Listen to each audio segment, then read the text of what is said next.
350 rear up against Brett Stroll at 870 flight from Automotive.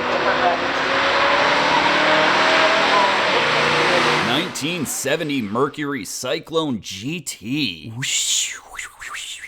And the look of the 1970 Cyclone is quite polarizing. Some people say it's a great looking car, and others say it's only good looking if you've been drinking. Well, Daddy Cars and Zebras is about 3 beers deep, so this car is looking tasty. Sure, you could get a 429 V8 in this monster, but this one has a much more conservative 351 V8 with a 4-barrel carburetor. And yes, it's a Cleveland.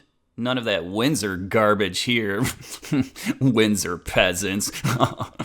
And that Cleveland is a screamer. Compression ratio was 11-1, and it was rated 300 horsepower and 380 pound-feet of torque. Not too shabby. You could get a 4-speed manual in this car, or even a 3-speed manual if you still wanted it, but this one has the optional 3-speed automatic, so getting off the line should be somewhat easy. Rear gearing in a 351 equipped Cyclone was usually somewhat conservative, either 3-1 or 325-1, but this one has a delectable little upgrade, and now features 389 rear gears. And then there's the weight of the Cyclone GT, and I'll tell you, it's not very light. This car, with driver, is 4,020 pounds. The Cyclone GT was a pretty good deal in 1970. It started out at $3,025. The automatic transmission was another $206. That 4-barrel 351 would set you back $100, and then traction lock rear was $63. That gives you a grand total of $3,394. And adjusting for inflation, that's around $25,289 today. But even with that fair price, it was a complete sales flop. There were only 13,500 total Cyclones sold in 1970,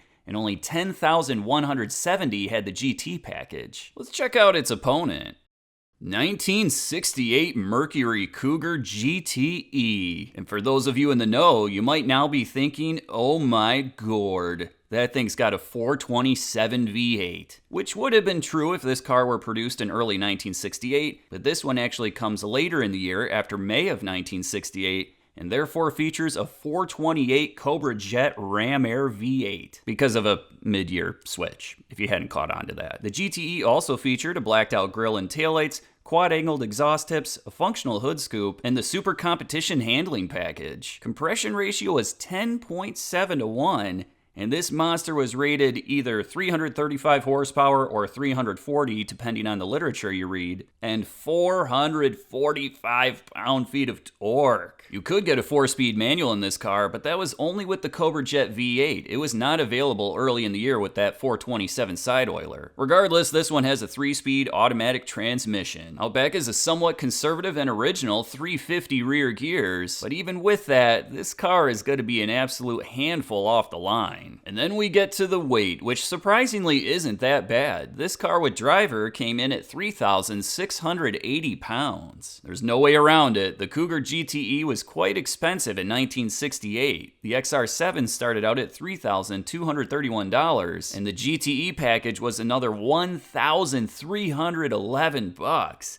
That gives you a grand total of at least $4,542. And adjusting for inflation, that's $37,733, making this one of the more expensive cars ever featured on the channel. And because of that high price point, as you'd expect, they didn't sell that many. There were only 357 produced with that 427 V8, and if we look at those that came later in the year with the 428 Cobra Jet, there were only 37 total produced. Keep in mind, there were over 110,000 Cougars sold in 1968. High Performance Cars magazine tested the Mercury Cougar GT-E with the Cobra Jet V8 in September of 1968. It ran the quarter mile in 14.52 seconds at 101.52 miles per hour. Why don't we see what these cars can run today? Wait for the Cyclone to stage. Pre-stage and stage. Lights come down. Both cars leave. Cyclone hits the whole shot. Hits the whole shot.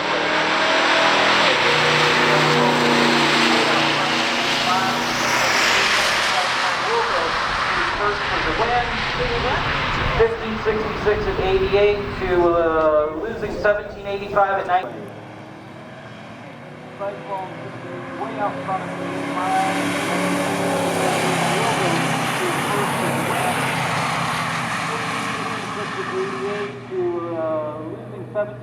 In the first round, it's the Cyclone that takes home the win, running 15.66 seconds at 88.29 miles per hour. In the other lane, the Cougar looked like it was trying to launch on ice. Come down, both tires leave, Cyclone hits the whole shot, It ain't easy launching all that torque on such a skinny set of tires. Well, he ran 17.85 seconds at 92.86 miles per hour. Let's see in the second round if that Cougar can get a little more traction and make this interesting. Here's the pure stock muscle car drag. We like to stage with the front tires.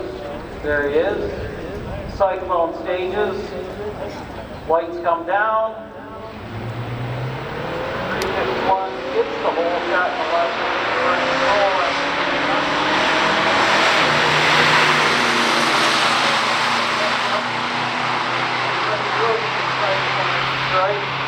Cyclone, no, the win goes to the Cougar.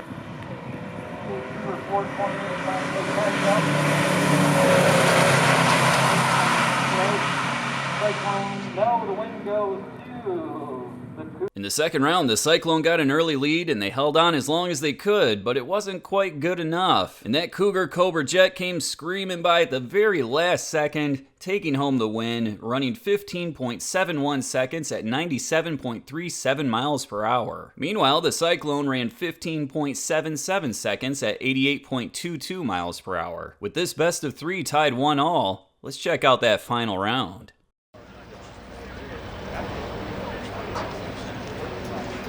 In the left lane, 68 Cougar 428 automatic, 350 rear up against Brett Stroll at 810 flight from Warren automatic.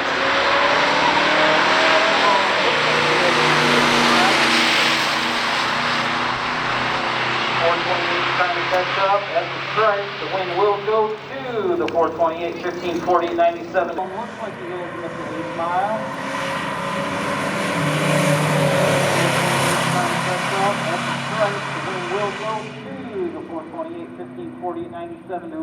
In the final round, it was the same story. The Cyclone had a very commanding lead at the 8th mile mark, but that Cobra Jet Cougar was able to scream past right at the last second, taking home the win in the best of three title, running 15.40 seconds at 97.33 miles per hour. Meanwhile, the Cyclone was consistent, running 15.66 seconds at 88.98 miles per hour. A huge thanks to both of the owners for bringing out these cars. It was absolutely awesome seeing them on the drag strip. I'll catch you guys at the next one.